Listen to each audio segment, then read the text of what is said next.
बोलो जयकारा बोल मेरे श्री गुरु महाराज की जय। श्री सद्गुरुदेव भगवान की जय। गुरुमुखो, संसार में मनुष्य के जन्म का संबंध पिछले जन्म के कर्मों से बंधा होता है। इसलिए कुदरत के नियमों के अनुसार मनुष्य को अगले जन्म में अपने किए हुए पिछले कर्मों का फल किसी न किसी रूप में भोगना पड़ता है। रिश्ते नाते, स्त्री पुत्र, माता पिता, बहन भाई आदि का संबंध सब पिछले जन्म के लिए हुए कर्मों के अनुसार ही मिलता है। सुख दुख, कष्ट, बीमारी व आराम सब इस जन्म के लिए हुए कर्मों का फल है। नियति के बनाए इस विधान के अनुसार ही पुत्र पुत्रियां पिछले जन्म के लेन देन के संबंध में ही जन्म लेते हैं और माता पिता भी पहले कर्मों से परिचित न होने के कारण उनके साथ अत्यधिक मोह करते हैं।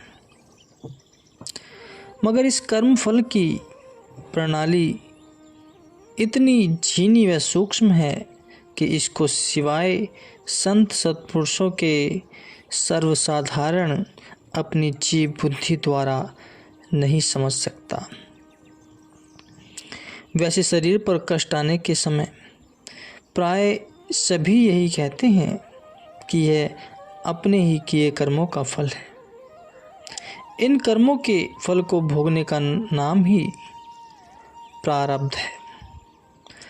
प्रारब्ध केवल पेट भरने की चीज़ों का नाम नहीं, बल्कि शरीर संबंधी वस्तुएं एवं शारीरिक कार्य व्यवहार, उदाहरणतया तकलीफ, आराम, लेन देन, जन्म मरण सभी प्रारब्ध भोग के अनुसार है। इसी प्रारब्ध भोग के संबंध में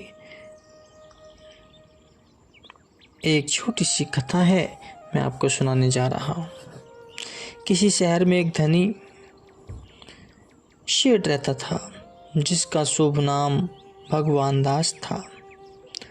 एक बार की बात है कि किसी कार्य व्यवहार के उपलक्ष्य संबंध में कुछ एक व्यक्ति इस सेठ के घर पर आए हुए थे। दोपहर होने पर अभी मेहमानों को भोजन कराए जाने का प्रबंध हो ही रहा था कि भीतर से किसी स्त्री के रोने की आवाज़ सुनाई दी। भीतर से किसी स्त्री के रोने की आवाज़ सुनाई दी। रोने की आवाज़ को सुनकर किसी मित्र ने पूछा, सेठ जी, भीतर कौन अरुण क्रंदन कर रहा है? भीतर कौन रो रहा है? इस पर सेठ जी ने कहा, आप लोग रोने की तरफ ध्यान न देकर भोजन करना शुरू करें। तब सब मित्रों ने कहा, यह रुदन रोने की आवाज़ सुनने से तो ऐसा आभास हो रहा है कि जैसे वह स्त्री बहुत ज़्यादा दुखी हो। आप अंदर जाकर पता तो करें कि क्या बात है। मित्रों के पुनः अनुरोध करने पर भी भगवान दास ने सांत्वना युक्त वाणी में कहा, मित्रगण, आप लोग निश्चिंत होकर भोजन ग्रहण करें, ऐसी कोई चिंताजनक बात नहीं है। यह सुनकर मित्रों ने पुनः एक स्वर में कहा, सेठ जी, पहले आप यह बताएं कि यह दुखियारी अबला इस तरह क्यों रो रही है। इसके बाद हम रोटी का कोई कोण मुंह में डालेंगे। तब सेठ जी ने कहा, अच्छा मित्रों, यदि आप सब मुझे यह भेद प्रकट करने हेतु विवश करते हैं तो मैं आपको संपूर्ण वार्ता अक्षरशः सुनाता हूँ। यह रोने की आवाज़ मेरे नौजवान लड़के की बहू की है, जो कि परसों ही हमेशा के लिए हम सबसे विदाई ले गया है। सेठ जी से पुत्र की मृत्यु की बात सुनकर सब लोग कहने लगे, सेठ जी, हम सबको यह बात सुनकर गहरा विषाद हुआ है। आपने हमें पहले इस बात से परिचित क्यों नहीं कराया कि आपके लड़के का देहांत हो गया है। भला ऐसे शोक के समय हम सब आपके घर भोजन करने क्यों आते। ऐसी अवस्था में हम सबका आपके यहाँ भोजन करना अशिष्टता में ही सम्मिलित होगा। अतः आप सब हमें जाने की अनुमति दीजिए, क्योंकि आपके पुत्र के दिवंगत होने की घटना को सुनकर अब हमारा भोजन करने को मन नहीं जा रहा है। मित्रों द्वारा इस प्रकार अत्यधिक अफसोस व दुख प्रकट करने पर भी सेठ जी ने कहा, सज्जनों, पहले आप मेरी संपूर्ण गाथा को श्रवण कर लीजिए, उसके बाद आप जैसा करने को कहें वैसा कर लीजिए। आपको कदाचित यह मालूम न होगा कि ईश्वर ने मुझको सब कुछ प्रचुर मात्रा में दिया हुआ था। उस समय यदि कोई कमी थी तो यही कि मेरी कोई संतान नहीं थी। पर्याप्त समय बीत जाने पर परमात्मा की कृपा से मेरे घर में इसी लड़के ने जन्म लिया, जिससे मेरे घर के सूने आंगन में प्रसन्नता तिरकती दृष्टिगोचर होने लगी। यह लड़का बहुत सुंदर व सुशील बुद्धिमान था। दुर्भाग्यवश वह बाल्यकाल से ही रुग्ण अवस्था को प्राप्त हो गया। इधर मेरे पास धन दौलत की कोई न्यूनता नहीं थी, इसलिए मैंने उसकी चिकित्सा पर रुपया पैसा पानी की तरह बहा दिया। अत्यधिक इलाज करने पर उसका स्वास्थ्य कुछ ठीक होने लगा। जब लड़के की आयु 20 वर्ष की हुई तो मेरे दिल में यह विचार जागृत हुआ कि पुत्र का विवाह कर दिया जाए, जिससे इसका मन बहलाव होता रहेगा। परंतु मेरे मन कुछ और है, विधना के कुछ और। बाली लोकायुक्ति मेरी जीवन स्थली पर सजीव रूप धारण कर प्रस्तुत हो गई। अभी पुत्र का विवाह हुए 1.5 वर्ष हुआ था कि अचानक उसको बीमारी ने पुनः अपने दृढ़ पंजों में गिरफ्तार कर लिया।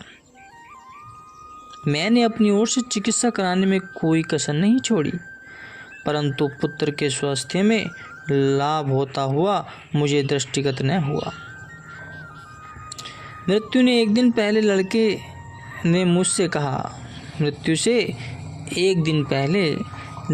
मुझसे कहा, पिताजी, निकटवर्ती गांव में एक मुल्ला रहता है जो झाड़ फूंक आदि करने में बहुत सिद्धहस्त है। आप उसको बुलाकर मेरी चिकित्सा कराएं। पुत्र के कथनानुसार मैंने नौकर को भेजकर उस मुल्ला को बुलाया। जब वह झाड़ फूंक करके वापस जाने लगा तो मेरे अत्यधिक विवश करने पर उसने 1 रुपया फीस के रूप में ले लिया। मुल्ला के पास चले जाने के बाद कुछ समय के बाद मेरे लड़के ने मुझे बुलाया। समीप बैठने पर वह जोर के साथ खिलखिलाकर हंसने लगा। उसे प्रसन्न होता देख मैंने समझा कदाचित लड़के को आराम आ गया है, तभी प्रसन्न हो रहा है। तब मैंने भी खुशी में हंसते हुए पूछा, बेटा, क्या बात है जो आज तुम इतने खूब हंस रहे हो। इस पर लड़के ने उत्तर दिया, पिताजी, आपके साथ मेरा लेन देन का हिसाब बराबर हो गया है, इसलिए मैं आज आपसे विदा ले रहा हूँ। पुत्र के मुख से एक यह बात सुनकर मैंने विस्मित हो पूछा, बेटा, तुमने कहाँ जाना है और कौन से लेन देन की बात कर रहे हो। पुनः मधुर शब्दों द्वारा प्यार से मैंने कहा, बेटा, होश में तो हो। तब लड़के ने कहा, पिताजी, आप मेरे द्वारा की गई अवज्ञाओं को हृदय से क्षमा कर देना। आज मुझे अपने पिछले जन्म की कुछ बातें याद आ गई हैं जो कि मैं आपको बता देना चाहता हूँ। जिससे मेरे संसार से चले जाने के बाद आपको कोई दुख या अफसोस न रह जाए। अब यह पाठक लड़के के पिछले जन्म की वार्ता है। गुरुमुखो सभी ध्यान से सुने। सुनो पिताजी, मैं पिछले जन्म में फौज में काम करता था। जिस छावनी में हमारी पलटन रहती थी उस स्थान पर आप किराए की दुकान करते थे। एक बार हमारी पलटन को युद्ध भूमि में जाने का आदेश हुआ। उस समय मेरे पास 15,000 रुपये थे। मैंने अपनी वो पूंजी आपके पास अमानत रूप में रख दी। यही 15,000 रुपये ही मेरी संपूर्ण आयु की कमाई थी। लगभग 5 वर्ष के पश्चात हमारे दल के सैनिक उसी छावनी में आए। उस समय मैंने आपसे अपनी धरोहर मांगी तो आपने साफ इनकार कर दिया कि मेरे पास आपकी कोई धनराशि नहीं है। मैंने यह धन रखते समय आपको सत्यवादी व ईमानदार समझकर आपसे कोई रसीद न ली थी, जिस कारण मैं चुप हो गया। लेकिन उस समय मेरा दिल बहुत ज़्यादा दुखी हुआ। कोई प्रत्यक्ष प्रमाण भी पास न होने के कारण मैं आपके संबंध में सरकारी कार्रवाई भी न कर सका। लेकिन पिताजी, ईश्वर के घर में देर है, अंधेर नहीं। उनके अनुसार प्रत्येक मनुष्य को अपने किए हुए कर्मों का फल अवश्य भोगना पड़ता है और लेन देन का जो हिसाब किताब रह गया वह भी चुकाना पड़ता है। आपने मेरे 15,000 रुपये नहीं दिए। जो देने थे वह रुपया मैंने नेक नियत, सच्चाई व परिश्रम द्वारा कमाया हुआ था, जिस कारण यह धरोहर की धनराशि आपको पच न सकी। उस धन को लेने के लिए ही मेरा जन्म आपके घर में हुआ, जिससे किसी न किसी उपाय द्वारा वह मेरी संचित पूंजी आप मुझ पर खर्च करते रहे। आपने मेरी चिकित्सा पे अत्यधिक धन लगाया। अब तक लगभग मेरा सारा रुपया मेरी दवाई व इलाज पर खर्च हो चुका है। केवल 1 रुपया मेरी आपकी तरफ बाकी रहता था, सो वह भी आज मैंने मुल्ला जी को फीस के रूप में दे दिया। इस प्रकार से मेरा पिछला जन्म का सारा हिसाब किताब पूरा हो गया और मैं भीतर ही अनुभव कर रहा हूँ कि अब मैं इस घर में नहीं रहूँगा। मेरा आपके साथ इतना ही संबंध था। आपने जो कुटिल मन से मेरा धन धन्य हथियाया था, उसके बदले में आपको मेरे जन्म में 21-22 वर्ष सेवा करनी पड़ी तथा उसके सूद के रूप में मेरे दुख व बीमारी में आपको भी दुखी होना पड़ा। यह सब शरीर की बीमारी के द्वारा ही आपसे मेरा धन कुदरत ने मुझसे दिलवाया है। अर्थात मेरी चिकित्सा पर आप धन व्यय करते रहे, वैसे मेरी अंतरात्मा भीतर से तो आनंदित रही, केवल शरीर को ही बीमारी व दुख होता रहा। कुदरत ने आपको किए हुए कर्मों का पूरा प्रतिफल दिया। अब मेरे मरने के पश्चात आपको रोने धोने की कोई ज़रूरत नहीं है। अपने पुत्र के मुख से यह अनोखी वार्ता सुनकर मैं दिल में बहुत लज्जित हुआ और विस्मित भी। मैंने पुनः पूछा, अच्छा बेटा, मेरे साथ तो तुम्हारा लेन देन समाप्त हो गया, इसलिए तुम जा रहे हो, पर तुम्हारी यौवना स्त्री का क्या दोष है जो छोटी उम्र में ही विधवा हो जाएगी और आयु पर्याप्त दुखी होती रहेगी। पिताजी की बात सुनकर लड़के ने कहा, पिताजी, इस समय मुझे पिछले जन्म की हर बात स्मरण है। लो, आपको इस विषय से भी परिचित करा देता हूँ, जिससे आपके हृदय में किसी प्रकार का दुख न रह जाए। पिछले जन्म में जब मैं आपसे अपनी धरोहर रखी पूंजी लेने के लिए तकाजा करने लगा तो आपने सारे मिलिट्री डॉक्टर के साथ गहरी मित्रता स्थापित करनी शुरू कर दी थी। जब 1.5-2 साल बीत जाने पर आप वह हमारी फौज के डॉक्टर में गहरी मित्रता हो गई, तब उस डॉक्टर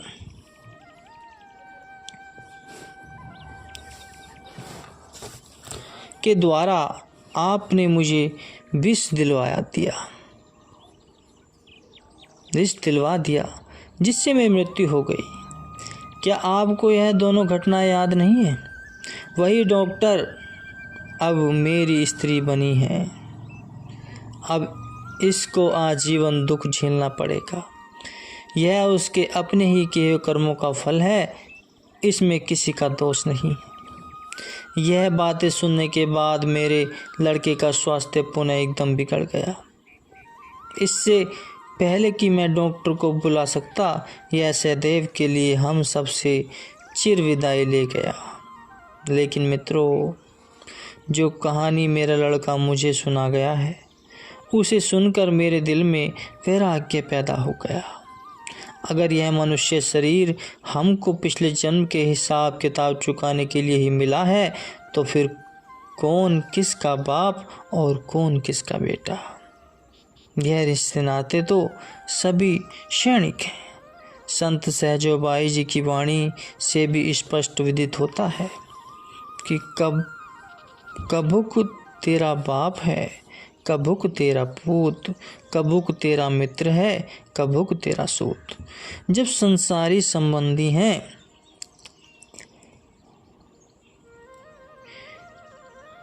बिछुड़ जाने वाले, तो फिर इनकी मृत्यु पर गम मनाने से क्या लाभ? इसलिए ही मैंने पुत्र मृत्यु पर शोक नहीं मनाया। सेठ जी द्वारा कर्मों के चक्र की यह अनूठी वार्ता सुनकर सब सज्जन कहने लगे, वाह सेठ जी, आपने यह कर्मों के फल की अनोखी घटना सुनाकर हमें भी वास्तविक पथ दर्शा दिया है। तात्पर्य यह है कि संत महापुरुषों ने मनुष्य के कर्मों की बीज से तुलना की, अर्थात जिस प्रकार का धरती में बीज बोया जाता है, उसी प्रकार का ही फल बोने वाला काटता है। ठीक इसी तरह से ही कर्मों के बीज का भी यही हाल है। संत सत्पुरुषों जीव को सदा इस बात की चेतावनी देते हैं कि कर्मों के बीज से गाफिल न हो, क्योंकि तू जो भी कर्म करेगा उसका फल तुझे भोगना ही पड़ेगा। मनुष्य जिस प्रकार भी कर्म करता है, वही किए हुए कर्म प्रारब्ध बनकर उसके सामने आते हैं। कहीं कहीं ऐसा भी पढ़ने सुनने में आता है कि जब यह जीव मनुष्य जन्म में क्रायमण कर्म श्रेष्ठ उत्तम व निष्काम कर लेता है, तो उसके कर्मों का बदला दुख तकलीफ आदि नाम मात्र को रह जाती है। प्रचलित कहावत है कि सूली का कांटा, जहाँ उसे बहुत ज़्यादा कष्ट झेलने थे, वहाँ एक साधारण से कष्ट को पाकर अपने पिछले कर्मों की सजा भोगने से बच जाता है।